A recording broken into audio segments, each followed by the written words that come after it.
Hello, hello. I hope we are live right now. If we're not, well, tough luck. Well, Good at least we'll morning. have an additional talk with our guest Višnja. Exactly. Exactly. Good morning, everyone. Good morning. Today we have one of those opportunities to be seen and heard episodes where we bring an expert to talk about their experience with being seen and heard. And today is a special one because she is the person responsible for us having this show. Višnja, for those very few people on LinkedIn who don't know you, could you tell us a bit about yourself? Thank you, Edita and Darko, for inviting me. So my name is Višnja Železnjak. I'm an entrepreneur in Croatia, have been for 22 and more years. And currently I run a business education platform called Eduza in Croatia. And it's a platform that provides software and promotion services to people who want to be seen and heard online and who want to make a living teaching online. So this is what I do. I run a platform and I also I teach people how to teach online. This is something I do when I have time. I set aside some time for my courses, my workshops to help people teach online. Lovely. Thank you for using the keywords. How did you help us get seen and heard? I helped you by bringing you together in the same room, which I call the workshop, or it's a workshop that helps people accomplish small tasks. And you were there, you were willing to work on small tasks. And one of the workshops was focused on pitching. No, it was a workshop focused on doing a call up together on some kind of social media.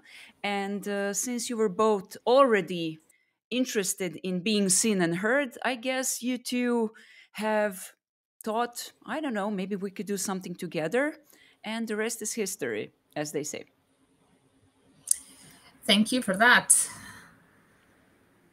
Yes, thank you very much, Višnja, for that. And from what I remember, first thing was that we created an audio event from it as a start to have a collaboration from this one of your, you call it work show up. So you show up and work with something, and our first work together was audio events.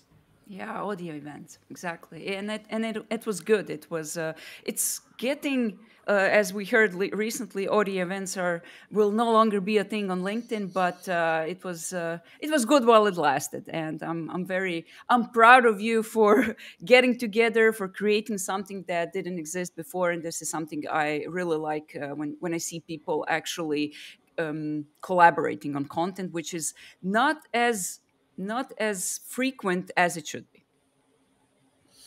First, we were heard. Now we're also seen. I want to say hi to Rina, who is regularly with us. Good morning, Rina. Thank you for joining. If you have any questions or comments for Višnja, feel free to ask. All right. So we started with heard, and languages are part of the herd of this show. And I know that you studied German. You also obviously speak English really well. How has this helped you in your professional and personal development? Well, it's a strange thing. I studied German language, and I never worked. I never worked in any niche or business that I studied for. So German language and literature is one of the two courses I finished in the university in Zagreb. But it was actually English I always wanted to study, but didn't have the opportunity. I thought that I would get English language in high school, but they gave me French. So it was a shock for me as a 14-year-old teenager. But okay, I studied French. Then German was something that I got in elementary school. and it wasn't a hard language for me to finish, to enroll in university. So I kind of, chose chose German, and I finished it. Unfortunately, I don't speak German fluently anymore that much. I can read it, I can understand it, but because I don't practice German in everyday like I do English language, it's kind of in the background right now for me. And English was something that helped me. It gave me free.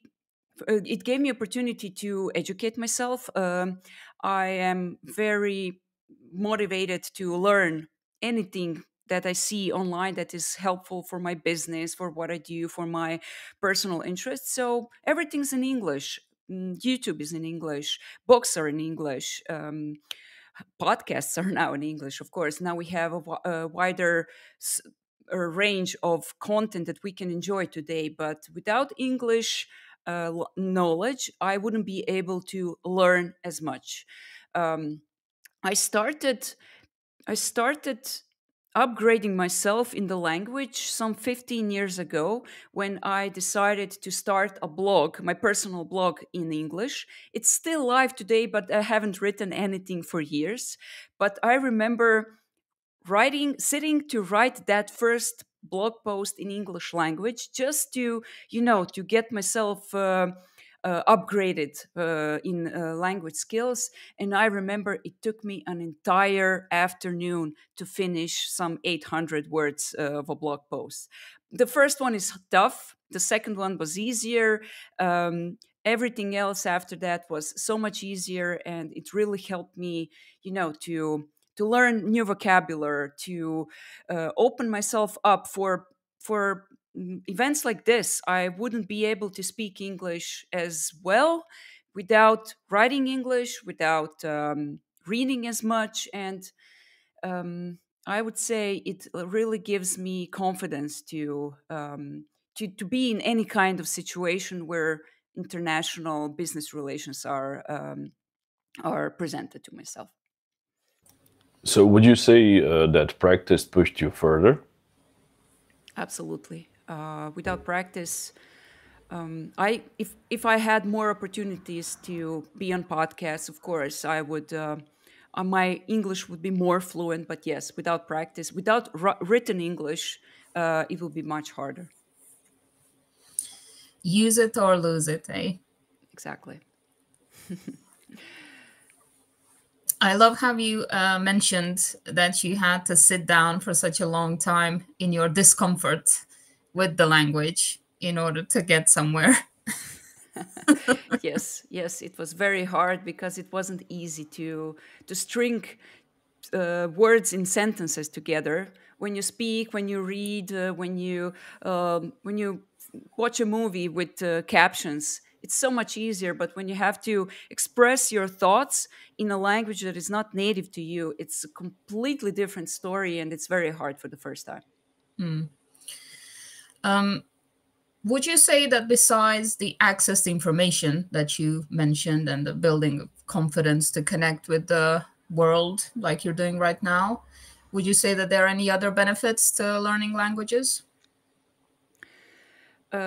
I would, because the language brings you closer to cultures, and English is so it gives you a window into so many different cultures, into the American culture, which is the closest to me, the closest to me among all natively English speaking languages. Because of the television, of course, I learned American English first.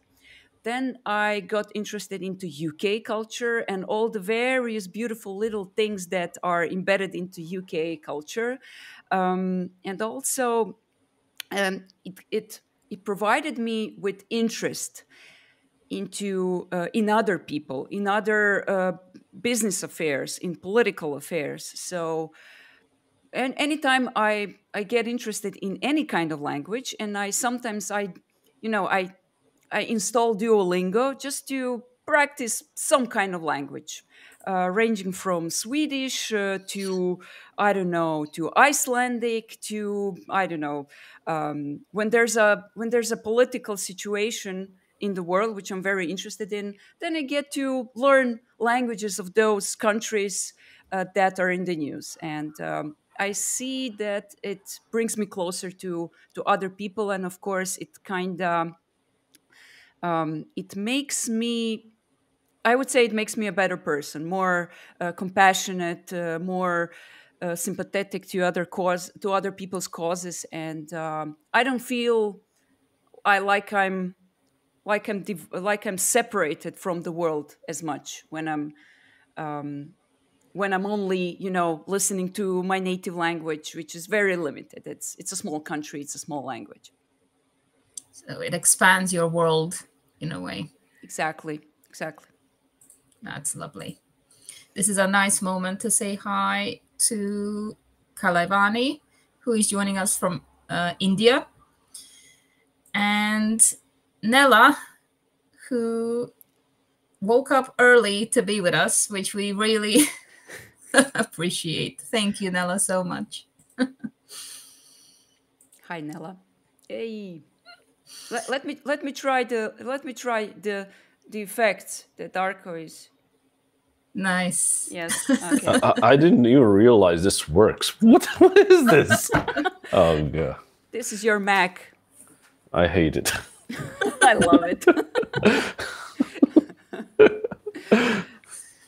This technology just goes further and further. How would you say your language, additional languages, pushed you towards some additional knowledge and experiences? Like we can show here in the background, there is a book called Podcast, and this is basically where I first saw you in video podcasts, working with this format. Did it help you that you had the knowledge of different languages to get in podcasting? Because in Croatian, it was not really that common at that time. Yeah, that was 4 years ago, and I started dabbling in live video streaming.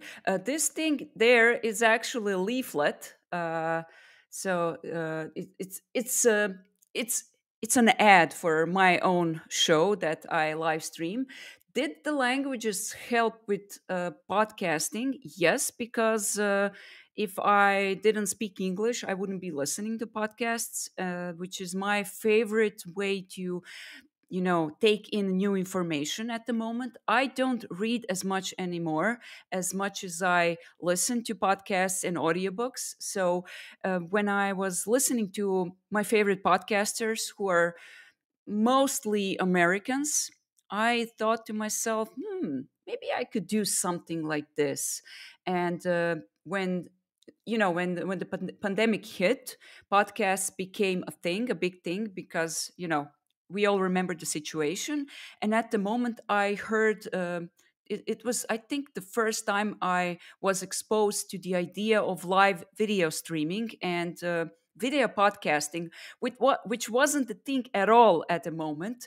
When you said podcast 4 years ago, everybody had audio podcasts in mind, and today it's normal for everybody who was into audio podcasts to not to switch to video, but to add video as a new channel. And yeah, of course, it helped because I was exposed to other people's ideas. And I think long form conversations, long form discussions, and exchange of ideas is definitely something that is ideal for video, for audio, and yeah, languages. The knowledge of English language definitely helped me. And today, I'm thinking about adding other languages that I also speak, such as German. I'm just not exposed to German market as much, but maybe I should. I don't know if anybody has a good business or I don't know, history channel or history podcast in German language. They can, I take in recommendations, of course. Well, I thought you were going to start a new live show in German. No. I misunderstood it then. Okay. I'm sure there were quite a lot of obstacles at that time. Similar to today, there were, but then it was more the technical issues. How did you get over it and start it? Did you had some help from the outside? Did you need to figure it out all yourself? Well, I had help from you, thankfully. I feel confident when I know that I can get into something technically, and there's always some expert that I can ask when I get stuck. So it's always helpful. Yes, technical hurdles were. I I wasn't sure 4 years ago that I would have enough patience to learn about technical stuff, about streaming, about cameras, about microphones, lights, anything. Um, I gave myself a permission to experiment with that and see if it leads me somewhere where I can, where I can decide, yeah, okay, I tried one episode, I tried live streaming, and if I like it, I can continue with it. So I expected that it would take me much longer to learn technical difficulties, um, but it didn't take me as much. Maybe a dozen or so hours spent on YouTube, seeing others, listening to others, how to set up my software, my hardware. Um, so technical issues are not the most. It's what people think it's the most problematic, but it's not.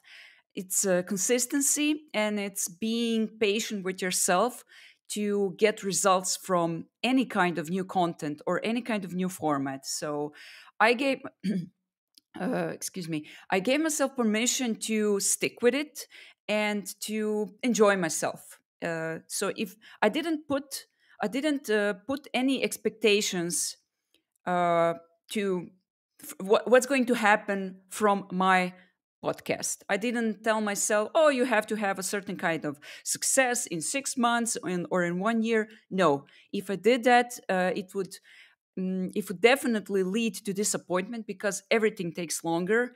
Everything is harder in the beginning. And yeah, so being consistent with something, and I have been consistent with live streaming for 4 years.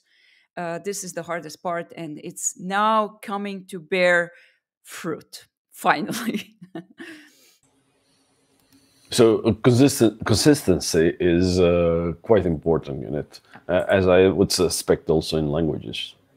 Yeah, it is in everything. Doing the different things, doing the boring things every week, every day that you need to do. This is actually where magic happens. Absolutely. We have a question related to that that probably will have a similar answer, and that's from our Rena. She said you mentioned learning Swedish and Icelandic as well as several languages you learned earlier on, which is super impressive. How many languages can you speak, and how does it affect your understanding of the culture?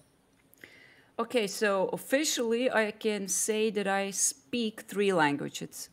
Oop, there was an earthquake at this just at Oh, this wow. moment. Yeah, we had a small one in the morning. Um, yeah, Okay, your okay. Steadicam is working perfectly. We didn't see anything. Yeah, it was how shall I put it? It wasn't as big. Let's go on. Earthquakes in our area are common. So yeah, back to Rena's question. I speak Croatian, I speak English, I speak German. These are official languages that I can express myself. When I said that I learned Swedish and Icelandic, these are languages I watch a show in Icelandic and I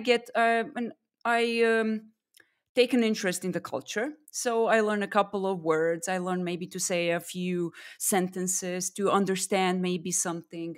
Um, so this is like hobby, something Swedish, Icelandic, and other languages. I do speak a little bit of French, which I learned in high school, like I said, enough to understand, for example, when I read official French on Twitter, in the news. Maybe I can understand a headline or a tweet or something, but it has to be written in standard French language.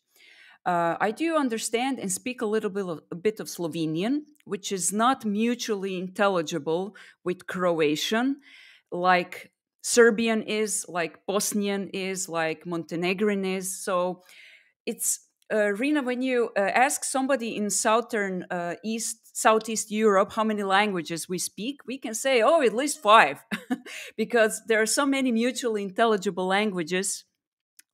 So, which means very similar languages that you can speak and that you can produce and that you can read. But I would say 3 languages officially. When you ask how does it affect understanding of the culture,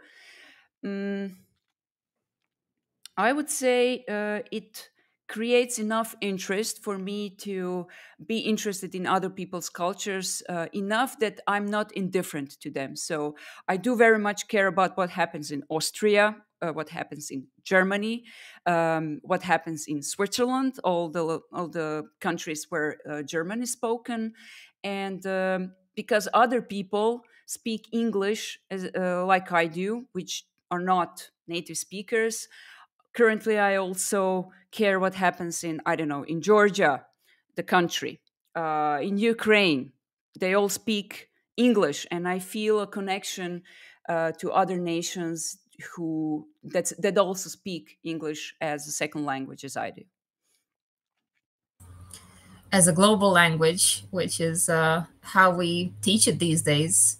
And it's interesting how many cultures it can connect us to. Yep. Now, this covers the heard part quite a lot. And we mentioned briefly that we went from audio to video. I wonder what it feels like to you to speak English on camera compared to just the audio format. I would say audio is more intimate, and it gives you the opportunity to stop and think, because you don't have to think about what you look like on camera. Like I'm self-conscious now, and because I'm used to the camera, it's not a problem to me anymore. There's no stage fright anymore when I go live in events like this. Partially because I know you two guys. I know you personally, and I know what to expect from you. I've seen your show, and I can I can put myself in a future situation where I would be speaking. In audio, there's no video, so I can look down. I can be, I don't know, contemplate a little bit, and I don't have to think about my hair. Yeah, audio is different. I like audio. People have told me that I can that I'm a good audio host. I also ran an audio show like you two did, and I immensely enjoyed it. I'm also a little bit sad that audio events are going away, but I have to think like marketer, and video is simply gives you so much more potential because of YouTube and other channels, because of LinkedIn. So I switched from audio to video myself, and I don't know. I just, although it feels audio is more intimate, I don't. I welcome change. Let me say that I welcome change. You're referring to LinkedIn audio, and it's going away. A couple of days ago, LinkedIn just stopped distributing it, so it's not working anymore like it worked before. So basically, now it's a video show without the cameras. Yeah. Exactly. How would you say the people react when they need to be on camera and like in audio events, they don't need to be on camera, and how would you encourage them to get more on camera like you do? Well, I encourage. Let's first answer your first question. Yeah, I feel the difference when people go on an audio show versus when they go on a video show. Audio is much easier for them because they also don't have to think about their hair, their lighting, and everything else. So definitely, audio is a little bit easier. And I have, as a host, I have felt the difference with my guests. How I encourage people to go on video, I create time and place for them to show up. And I tell them, look, you just have to show up, you answer my questions. I create a place to prepare them for the show. So I don't just, expose them to a live video show and, okay, you'll be fine, don't worry. No, we do a pre-interview. I prepare them. We talk about the topics that we're going to discuss during the show, and I see that this puts people at ease, that they can make it. And I've never in 4 years had a guest who had a complete breakdown during my live shows. They never had any problems in terms of what they say, how they say it. Yeah, there were technical difficulties, which we all strive to prevent them, but sometimes it just happens that technology doesn't work, so we had to repeat maybe a 2 or 3 times a live show. But yeah, I think the preparation is very much the key to getting a person who has never been a guest on any kind of show, who has never appeared anywhere live or in recording. I think preparation is the key. What do you mean repeat the live show? Once you're live, you're live. Okay, you're live, but it doesn't work, and you tell the audience, okay, people, this is not working. We're going to do it again. Bye-bye. Oh. Yeah. So just restart the computer and do it again. Okay. I no, thought no. Maybe... No? No, not at the moment, because when it doesn't work, it just doesn't work. It happened once when we had to tell the audience, okay, look, today internet's not working, gremlins are in the room. We're going to do it in a week. So it works. So there is a possibility to just put it all on hold and say, okay, it's not working today. Let's just call it today, and next time it will be better. Exactly. And I'd say most people fear that it needs to be now or never. Yeah, it doesn't say anywhere you have to do it, to force it. If it doesn't work, it doesn't work. The beauty of live is that you can do it, and nobody's going to, maybe a couple of people will say, they haven't prepared, but it's not that. And I don't care about that. I know what happens behind the scene, why stuff doesn't work. And I try to accommodate for that, but it doesn't work all the time. And I'm sure Darko wants to know what sort of preparation you were talking about. Oh, yeah. I know about the preparation, but I'm sure other people want to know about it. Yes. Because I've been on the Višnja show. I need to prepare to speak in English. And I've been through this procedure, and I'd say it's very thorough and a very nice experience to have before coming on to the live show. So, Višnja, please explain it more.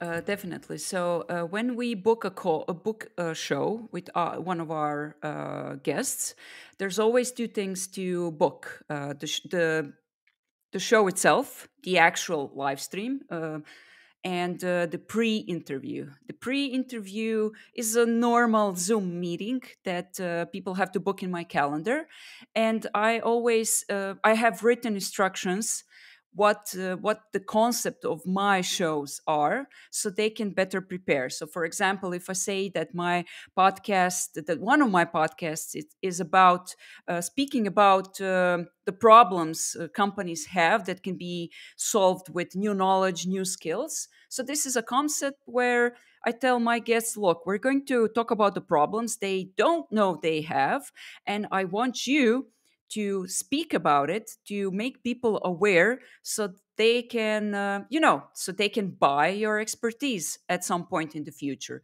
People can't buy if they are not aware that they have problems. So my show starts with a concept. What are we going to talk about during the show? Sometimes when I know a guest a little bit more, I can suggest a topic. I can tell them, look, this is important, this is interesting, I want to talk about it. Do you agree on the topic? When they say yes, we discuss on that pre-interview Zoom call. We discuss a couple of points that we're going to talk about. I write it down. I used to write it down myself. I still do, but today we have AI tools that that take notes on your behalf, and this is something that I can use in the future during the live show as a reminder what the different topics we wanted to discuss. So yeah, after the pre-interview, I tell the guest what happens next. I send them. More written instructions. We also test the equipment, cameras, microphones, studio, background. We go through all of that because my goal is to have my guests appear their best during my live show. I also tell them when they are not ready for a live show, because you need to have a minimum set of technical capabilities on your computer. And if the live show during the pre-interview, if it fails, because we test it during that pre-interview, if it fails, if their computer doesn't work, I suggest an alternative. For example, if you can't go live, maybe we can record an offline show. Or maybe if the people, my guests, can't be there during the live show because they have to be somewhere else, we record a show as a recording. So this is all the things that we settle during the pre-interview. But I never have my guests, just come to the live show and we aren't gonna wing it. We always have to be prepared. Yeah, that for sure is something that I need to work on. But you said a very interesting thing that you need to persuade people that come to your show that they will actually help others and to stop concentrating on their visual appearance, how technical issues could arise, and everything else. And I'd say it's really a similar thing in different scenarios, like also when you're learning a new language or trying to speak in not your first language, not your native language. Okay, I see you, Edita, now looking what I'm just talking about. She's and, not. No. And that you really need to think about how you're helping others. No matter if your grammar is not perfect, if your pronunciation is not perfect. Did you have similar problems with German or English when you were talking with native speakers? You mean, can you repeat the question? So I mean, did you think about did you concentrate too much on the mistakes you were making instead of providing help to others with your information, with your knowledge in different languages?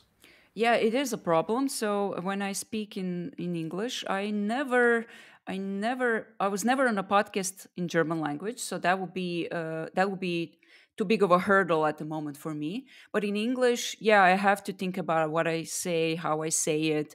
I know I'm aware of certain things in how I speak that I need to be conscious about, that are typical mistakes that people make, that Croatian speakers make in English language. So I have to be aware of that, and I can't be fully concentrated on providing the best of my expertise to people. So yes, it is a hurdle, and it is something that I can be better at, but I'm sure I would get better at it if I had more opportunities to speak in English. And it's sometimes with people, I see my guests on my show that people do focus and concentrate too much on the technicalities. You can see it in how their voice is is shaking in the first minute of a live stream.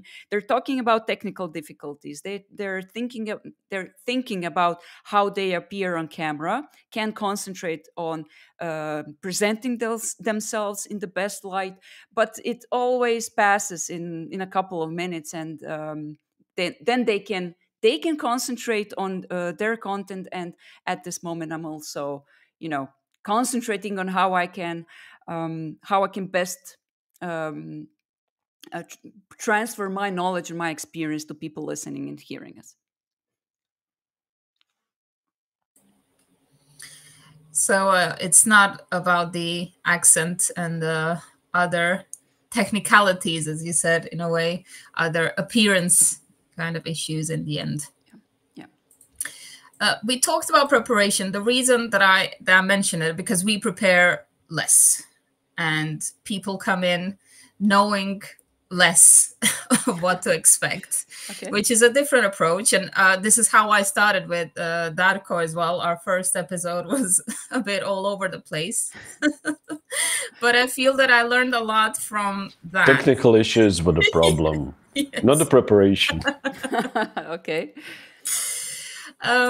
I just I'm curious, because I know you're a very methodical person, and I support that sort of preparation.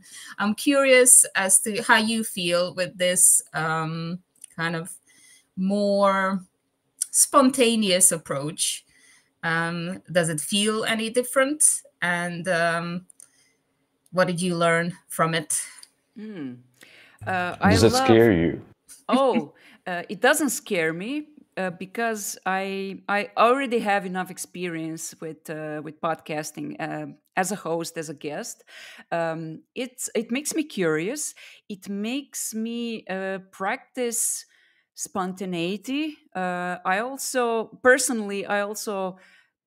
can improvise on the fly because live streaming has taught me how to improvise, how to have something to say in every kind of situation. It's always a matter of what do you want to get from your show as hosts, and what do you want to provide your guests with. And this is a discussion, this is not an interview. It's pleasant, it's nice. And I love both things. I just, for myself as a host, I choose to be more prepared because, let me be honest, I get scared without enough preparation that I won't be able to handle everything. And because I made my podcasts a part of my service that Eduza provides, I see it in a different light. I see it as a product that needs to be, of certain level of quality, which I pose that expectation from myself. So it's kind of different, but I love the spontaneous stuff. I love being a guest on spontaneous show, and I think you're doing a great job. And I don't know if what the three of us would do in preparation room. I got a couple of talking points that you wanted to discuss, and I believe it was more than enough for our show today. We're glad you're feeling as pleasant as we are. Great. Now, in this spontaneous kind of surrounding, how do you think this can help people relate to the fear of making mistakes? And how do you think making mistakes can actually contribute to knowledge or connection? Okay. I believe that certain people thrive in new situations where they can get actual proof that they can make it. And there are other people who would freeze in a situation where they felt like they don't know what the next sentence is coming out of their mouth. So we're all different, and we all handle different situations differently. But for the first group of people who thrive in new and spontaneous situations, they can add another experience to their, I don't know, what shall I call it, to their portfolio of experiences.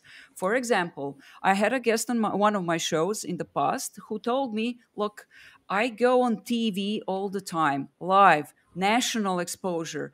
But this live stream is something new for me, and I do feel a little bit of, stage fright.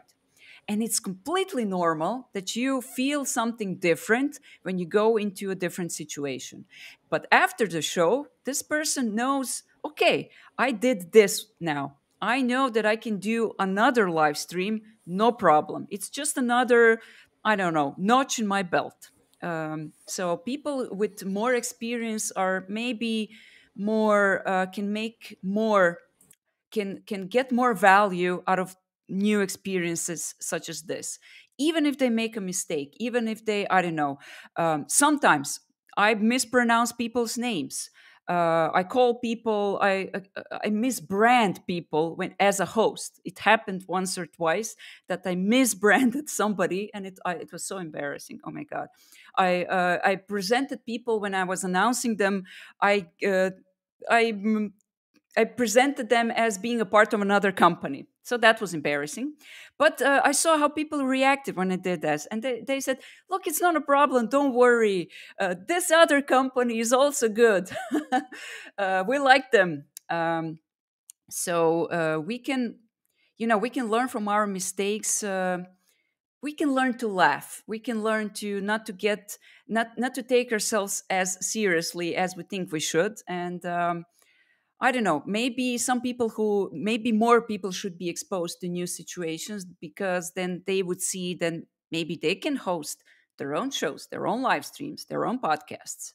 Um, for other people who know they would not be as good in new situations, I would say, look, just take a camera, take a phone, make a private video, expose yourself in private to new situations, but just don't say to yourself, I won't do it, I won't make it, because you won't be seen, you won't be heard, you would be at a disadvantage. And um it's a problem when, among so many digital opportunities we have today, we just add another thing to our non portfolio, which we don't want to do because we are afraid. So, yeah, just expose yourself, people, to new situations, even in private.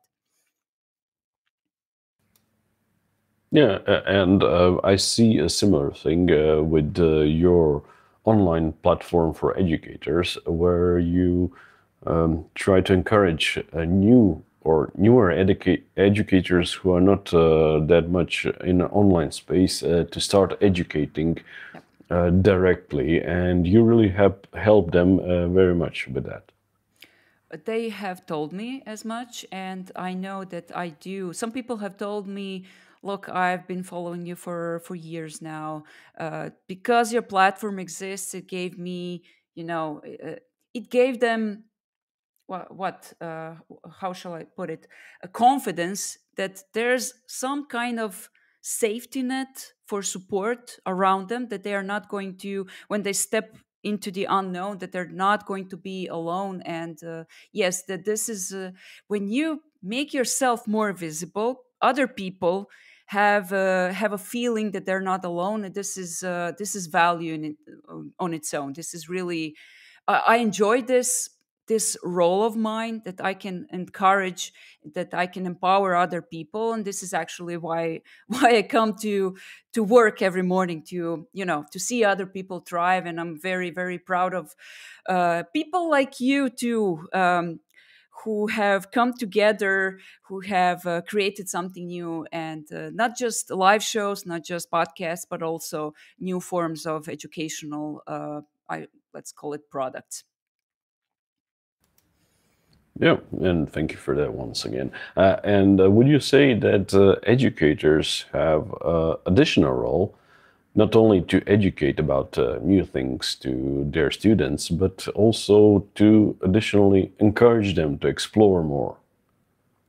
Not only they have an obligation to do so. That's my firm belief. We have gained so much knowledge, free knowledge. We are all standing on shoulders of giants. All this technology. Somebody has taught you how to use a camera on YouTube. Somebody has given you opportunity to speak somewhere. Somebody has taught you, has sold you their knowledge. This is all opportunities that we are now carrying in ourselves. And as educators, as teachers, I believe we have an obligation to lift everybody up, because there's always somebody who's watching you from their little corner of the universe, and thinking to themselves, oh, I wish I could do that as she does, as he does. And only when we as teachers, when we, extend our helping hand, only then are the people encouraged to de-anonymize themselves. This is a technical term. People are in the background, silent, afraid that they're going to make a mistake. And when you reach out to them, when you speak to them publicly, don't be afraid. There's help available. Come to my show. Come to my platform. Come to my group. Come to my educational program. Um, only then will they send a message on LinkedIn and say, this was really helpful and thank you. And it's an obligation, Darko. We have to do it. We have to do it.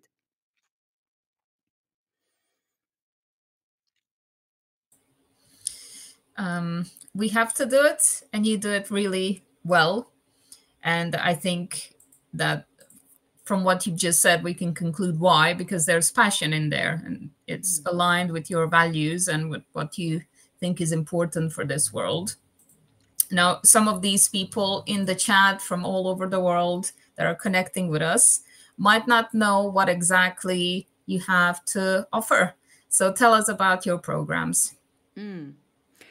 Okay, so as an educator myself, like I said, I teach people how to teach online. So I offer, it's all in Croatian language. I would love to maybe one day step into the global arena with my programs. I tried that, but it didn't work the first time I tried it. But, the decade is long, the century is long, so I have time. I teach people how to create their first educational product, how to teach their first webinar, how to appear online, how to use technology such as Zoom. And I have a workshop that I run 2 times a year. That gathers people who are, like already there, already decided, I want to teach, but I don't know how to do it. I don't know how to create lessons. I don't know how to set up my Zoom. So this is a workshop that I run in 4 modules, and I'm going to teach it now in January next year. So this is my first thing. It's going for the 5th cohort, Darko. This is going to be my 5th cohort, and I'm very looking forward to it. To teach another group of people. And my other workshop is called, like I said, Work Show Up.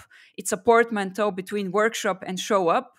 And it's a weekly thing I do it's going to be 48th workshop this week, tomorrow.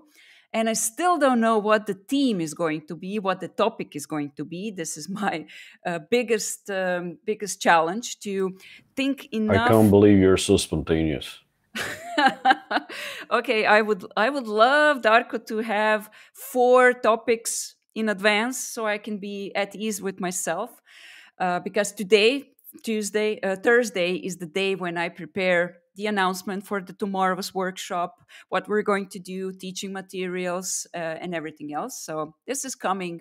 This is what I'm working on after we close this.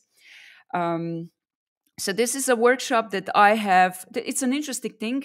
I have focused the workshop on people who teach, on experts, on knowledge workers, on everybody who wants to make a living with their knowledge.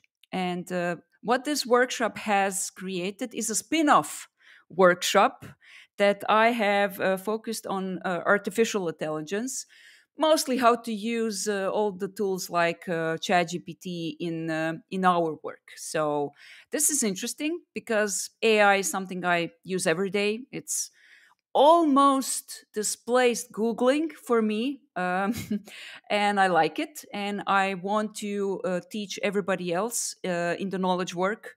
Every knowledge worker who wants to learn how to use ChatGPT and similar tools in their business, I run a workshop once a month in the same fashion. So you show up, we spend 45 minutes together, we take a project, we work on it, and then you have homework to finish to to sit with homework, with the project a little bit more, so you can use it in your business. So that's mostly what I do.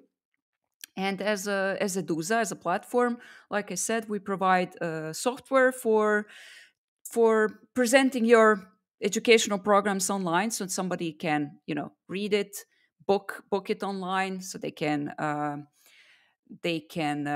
gather reviews for the workshop they're doing. And we also provide promotional activities for people in Croatia who want to teach, with podcasts, with articles, with media appearances, we help people be seen and heard, just like you do. Yeah, thank you. We are getting to the end of our show, and before I ask you the last question, where could actually people find you most likely? I like to ask also our viewers if they have any additional questions, just post them here or just be quiet. Yeah, so they can find me on LinkedIn.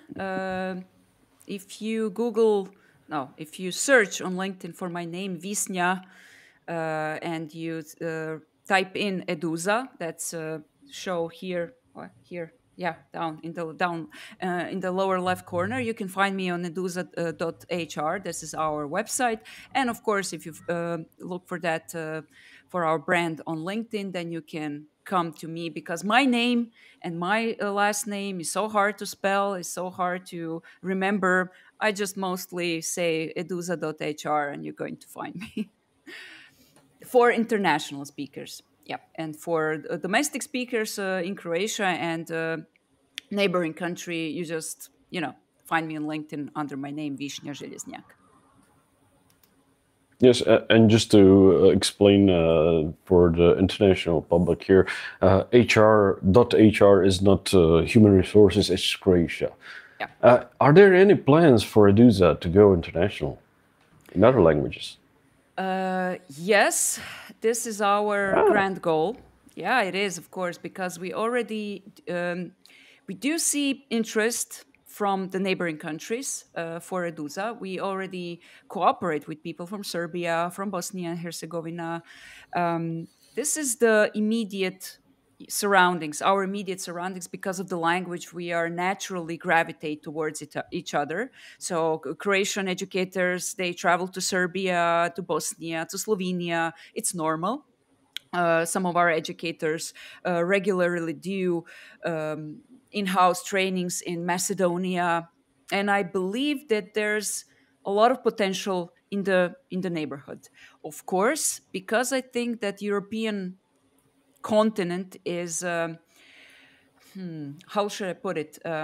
Everything regarding education is so focused in America, in the United States. I believe that Europe has potential to exchange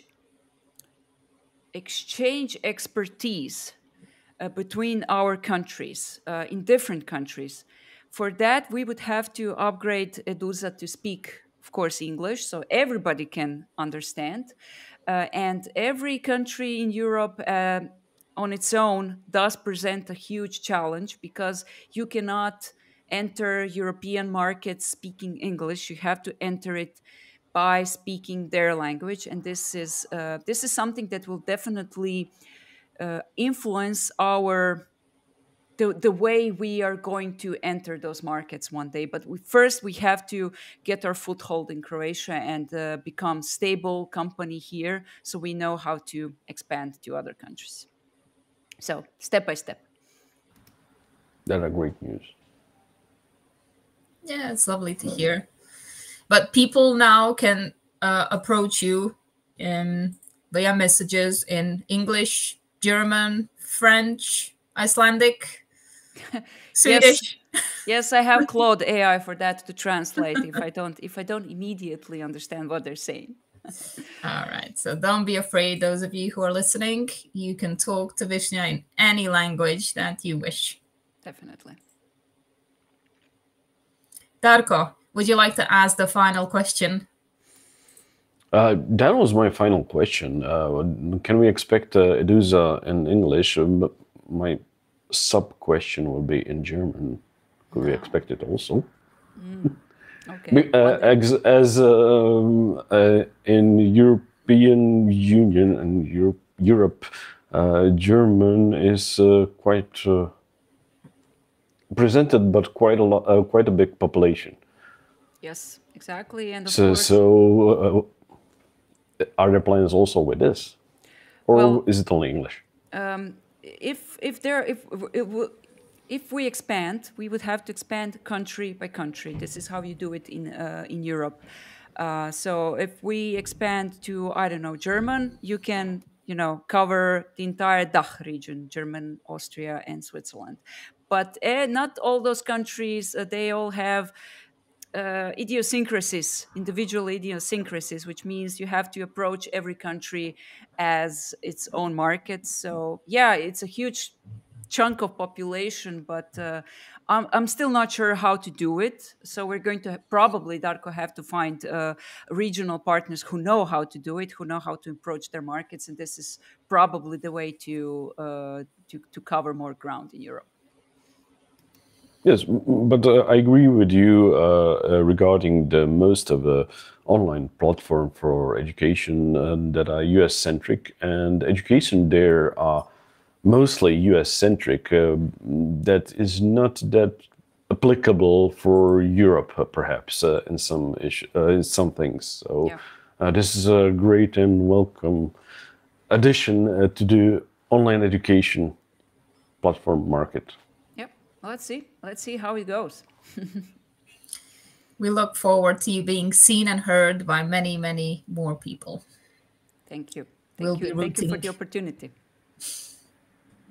Thank you. Thank you for saying yes, for always being willing to talk to us and share your perspective and your expertise. Good luck with the planning today. We'll see you tomorrow at the workshop as well. So looking forward to that as well. Amazing. Thank you. Thank you Still for don't everyone. know what it's going to be about. Yeah. It's another gesture It's on a Mac. surprise. Yeah.